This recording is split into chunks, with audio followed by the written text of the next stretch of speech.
Paz, Senhor, meus irmãos. Vocês já pararam para pensar o porquê que talvez o seu ministério, a sua função na igreja, no corpo de Cristo, parece estar estagnada e não avança? Por que parece que você dorme e acorda, passam-se dias, semanas, meses e anos, e a sua vida parece que não sai do lugar? Parece que você já não consegue sentir aquele prazer na presença do Senhor que você sentia logo que se converteu? Pois bem, eu quero trazer para vocês a oferta de Caim e a oferta de Abel. Porque o Senhor rejeitou a oferta de Caim, que deu o melhor do fruto da terra ao Senhor, mas da oferta de Abel o Senhor se agradou. A primeira coisa que nós temos que entender, irmãos, é que no tempo de Caim e Abel, nem o homem e nem os animais se alimentavam de carne. Se vocês meditarem nas Sagradas Escrituras, vocês vão ver que somente após o término do dilúvio, quando Noé abriu a arca e pisou em solo, foi que Deus determinou para Noé que, assim como no passado Deus tinha dado toda a erva verde para que o ser humano se alimentasse, agora o Senhor daria também os animais para que o homem se alimentasse. Isso está escrito lá em Gênesis capítulo 9, no versículo, não lembro se é do 4 em diante, mas a gente pode abrir lá e olhar rapidinho, amém? Gênesis capítulo 9, no versículo 13 em diante. Toda coisa viva que se move será para alimento para vós. Assim como a erva verde, eu vos tenho dado todas as coisas. Está aqui. Está aqui escrito, bem claro, bem simples, bem direto.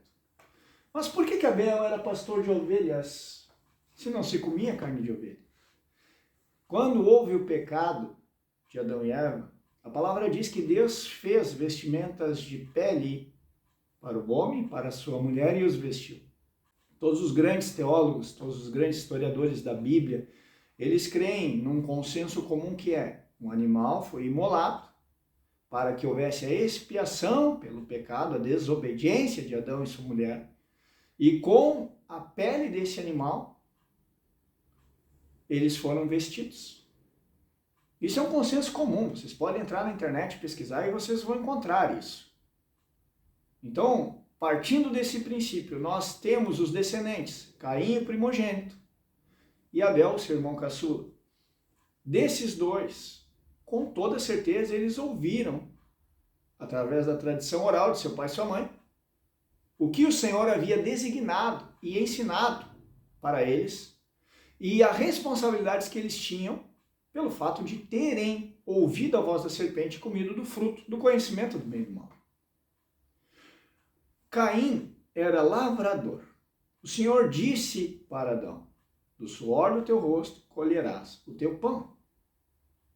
A terra também te produzirá cardos e abrolhos, até que tornes ao pó, pois do pó foste formado e ao pó retornarás. Nós sabemos que Adão viveu, agora não lembro se foi 870 ou 920 anos, eu não lembro de cabeça agora, irmão. Mas nós sabemos que um dia Adão e sua esposa vieram a retornar ao pó. E com certeza, irmãos, como todo pai ensina seu filho, Adão ensinou o ofício de lavrador a Caim.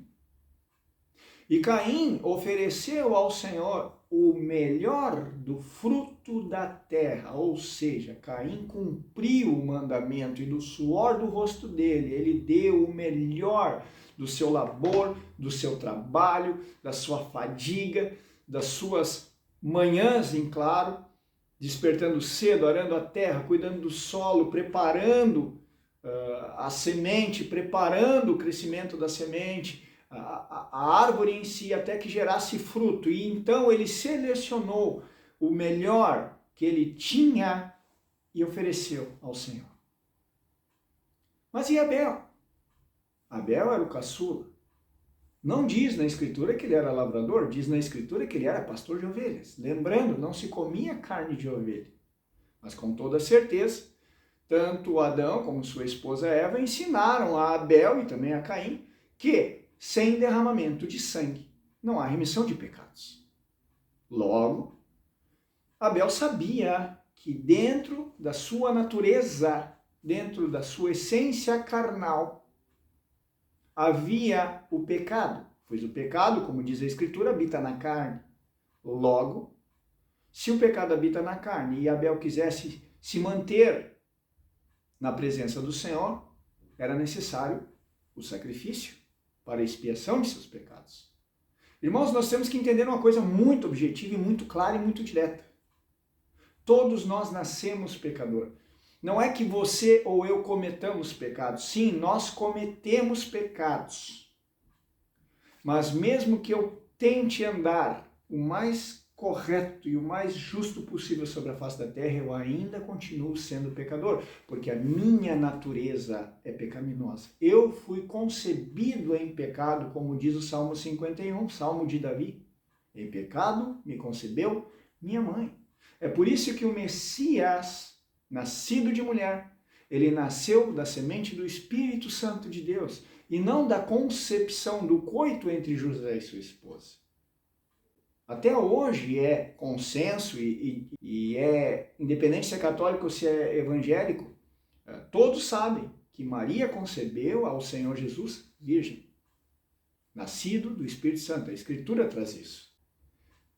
Essa concepção faz com que Jesus ele nasça num corpo sem pecado. Ele não herdou a maldição de Adão, porque o pecado entrou no mundo pela desobediência do homem. Tanto que quando a mulher come do fruto, nada acontece. Mas quando o homem come do fruto, os olhos de ambos se abrem. E por que isso? Porque os dois são uma só carne. Tanto é fato que quando Deus diz que Jó deveria ter sua vida poupada, a mulher de Jó não é tocada. Morrem-se todos os filhos, mas a mulher de Jó permanece viva, porque ela era uma só carne com Jó.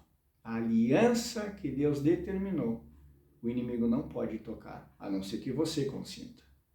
Voltando ao tema, Caim deu o melhor do seu esforço humano para Deus, enquanto que Abel não se considerava digno da presença de Deus e sabia que ele precisava fazer expiação por si, pelo seu irmão primogênito, pelo seu pai e sua mãe. Então Abel ofereceu o melhor do rebanho, da gordura do rebanho ao Senhor. E de qual das duas ofertas o Senhor se agradou? Da oferta de Abel. Mas o que acontece em Gênesis 4? Vamos ler lá.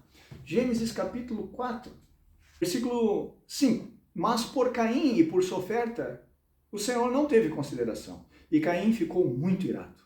E o seu semblante caiu. E o Senhor disse a Caim: por que estás irado? E por que o teu semblante está caído? Se tu fazes bem, não serás aceito. E se não fazes bem, o pecado está à tua porta. E para ti será o desejo do teu coração. E tu deves governar sobre ele. Veja, irmãos, que brotou ira e inveja no coração de Caim. E vocês têm que entender, irmãos, que esses sentimentos para aquela população, para aqueles 4 habitantes do planeta, era tudo novo. Tudo era novidade. Caim, entre aspas, não saberia lidar com aquilo. Mas com uma coisa Caim sabia, ele não poderia fazer nada contra Deus. Mas ele poderia eliminar a concorrência. Vocês estão entendendo? Então ele chama seu irmão, vamos ao campo, e lá ele mata seu irmão. E pela primeira vez, sangue humano é derramado sobre o solo. O Senhor vem para Caim e pergunta: onde está teu irmão Abel? Porque eu escuto o seu sangue clamando por justiça. Irmãos, quando você oferece para Deus o melhor do seu ministério, o melhor do seu curso de teologia, o melhor do seu conhecimento bíblico, do seu louvor, o melhor da sua capacidade de oratória, você está oferecendo para Deus o melhor da terra. Deus não quer o melhor da terra. Agora, quando você reconhece que é pecador, quando você entende que a única coisa que agrada o coração de Deus é um coração compungido e contrito, é um coração arrependido, é um ser humano, uma pessoa que reconhece: Senhor, o quanto eu preciso de Ti. E essa pessoa se humilha na presença de Deus, como está escrito em Romanos capítulo 12, versículo 1. Ofereçam os vossos corpos como sacrifício vivo, santo e agradável ao Senhor, que é vosso culto racional. Quando você entende isso e quando você se humilha na presença do Senhor, a palavra é clara, que diz: o Senhor vai te exaltar. Por isso muitos não estão prosperando, por isso muitas pessoas estão fazendo obra atrás de obra, jejum, dízimo, oferta, trabalho, labor, obra missionária, amanhecem, madrugam, orando, intercedendo, e o Senhor parece que não ouve. Porque o Senhor não quer o melhor do teu esforço humano. O Senhor só quer que você reconheça que sem Ele você nada pode fazer. E quando você entende isso, e quando você entrega seu coração ao Senhor, e você diz: Senhor Jesus, eu não sou capaz, me ensina. E aí o Senhor se agrada da tua oferta. Talvez o teu ministério não esteja prosperando hoje justamente por causa disso, porque você se acostumou a fazer as coisas, ao invés de deixar que o Espírito Santo de Deus faça através de ti. Se o Senhor Jesus não tivesse aguardado pacientemente 4 dias após o sepultamento de Lázaro, mesmo sabendo que ele estava enfermo, o milagre da ressurreição não teria sido manifesto a todos os que estavam ali presentes, quando Jesus diz: Pai, graças te dou porque me ouvistes. Na verdade, eu sei que sempre me ouves, mas falo isso para que eles creiam que tu me enviaste. Jesus também disse: mulher, eu já não te disse que se você crer verdadeiramente, verás a glória de Deus? E por fim o Senhor estende os braços e diz: Lázaro, vem para fora. E aquele homem que já cheirava mal, pois era de 4 dias, é ressuscitado pelo poder do Espírito Santo de Deus. O mesmo Senhor Jesus que disse que se nós crêssemos verdadeiramente nele, faríamos obras ainda maiores, porque ele iria para o Pai, mas nos daria o Consolador.